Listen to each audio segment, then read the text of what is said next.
بسم اللہ الرحمن الرحیم۔ جن کا حضرت محمد صلی اللہ علیہ وسلم سے ملاقات کا واقعہ۔ موقع مزمہ میں ولید نامی کافر رہا کرتا۔ اس کا ایک سونے کا بت تھا جس کی وہ پوجا کیا کرتا تھا۔ ایک دن اس بت میں حرکت پیدا ہوئی اور وہ کہنے لگا، لوگو، محمد اللہ کا رسول نہیں ہے، اس کی تصدیق مت کرنا، معاذ اللہ۔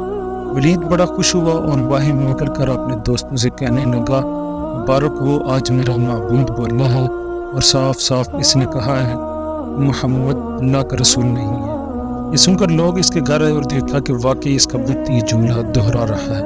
وہ لوگ بہت خوش ہوئے اور دوسرے دن ایک عام اعلان کے ذریعے ولید کے گھر میں ایک بہت بڑا اجتماع ہو گیا تاکہ اس دن لوگ بت کے منہ سے وہی جملے سنیں۔ اس بڑے اجتماع میں ان لوگوں نے حضور صلی اللہ علیہ وسلم کو بھی دعوت دی تاکہ حضور صلی اللہ علیہ وآلہ وسلم خود تشریف لا کر بت کے منہ سے وہی جملے سنے۔ چنانچہ حضور صلی اللہ علیہ وسلم بھی تشریف لائے۔ جب نبی کریم صلی اللہ علیہ وآلہ وسلم تشریف لائے، بت بیل اٹھا، اے لوگو، خوب جان لو کہ محمد صلی اللہ علیہ وسلم اللہ کے سچے رسول ہیں۔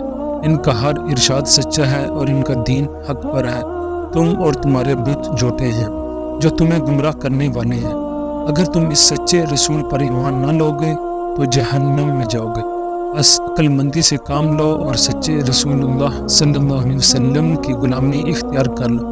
بت کی یہ باتیں سن کر ولید بڑا گھبرایا اور اپنے معبود کو پکڑ کر زمین پر دے مارا اور اس کے ٹکڑے ٹکڑے کر دیے۔ حضور صلی اللہ علیہ وآلہ وسلم فاتحانہ طور پر واپس ہوئے اور راستے میں ایک گھوڑ سوار جو سبز پوش تھا حضور صلی اللہ علیہ وآلہ وسلم سے ملا۔ اس کے ہاتھ میں تلوار تھی جس سے خون ٹپک رہا تھا۔ حضور صلی اللہ علیہ وسلم نے فرمایا، تم کون ہو؟ بولا، میں جن ہوں اور آپ کا غلام اور مسلمان ہوں۔ جبل طور میں رہتا ہوں، میرا نام وہیم بن الابر ہے۔ میں کچھ دنوں کے لیے کہیں باہر گیا ہوا تھا۔ آج گھر واپس آیا تو میرے گھر والے رو رہے تھے۔ میں نے وجہ پوچھی تو معلوم ہوا کہ کافر جن جس کا نام مسفر تھا وہ مکے میں آ کر ولید کے بت میں گھس کر حضور صلی اللہ علیہ وآلہ وسلم کے خلاف فضول گوئی کر گیا ہے اور آج پھر وہ یہی بکواس دوبارہ بت میں گھس کر کرنے والا تھا۔ اس سے پہلے آپ کے متعلق بکواس کرتا، یا رسول اللہ صلی اللہ علیہ وآلہ وسلم، مجھے سخت غصہ آیا۔ میں تلوار لے کر اس کے پیچھے دوڑا اور اسے راستے میں قتل کر دیا۔ پھر میں خود ولید کے بت میں گھس گیا اور اب جو کچھ کہا میں نے کہا۔ حضور صلی اللہ علیہ وآلہ وسلم نے یہ قصہ سنا، بڑی خوشی کا اظہار کیا اور اپنے اس جن غلام کے لیے دعا فرمائی۔